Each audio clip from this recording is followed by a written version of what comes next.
तर हिजो पनि काम गर्दैछ बिचराले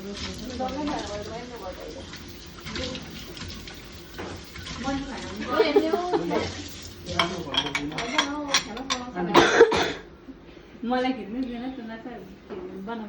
कस्तो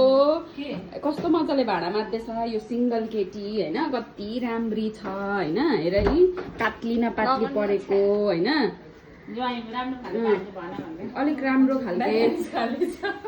अलिक राम्रो खालके अलिक दामी होइन पैसा धेरै भएको ज्वाइँहरू यसलाई हेर्नु आउँदा हुन्छ तर अलिक अल्छिनी छ मुख पड्काउँछ अलिक मुख पड्काउँछ अलिक मुख पड्काउँछ हो निरौलाकै छोरी हो यो निरौलाको छोरी हो अनि तपाईँ के हो बुढा थोकीको भान्जी हो बुढा थोकी र निरौला चाहिँ नआउनु अरू हुन्छ माग्नु आइहाल्नु यसलाई ल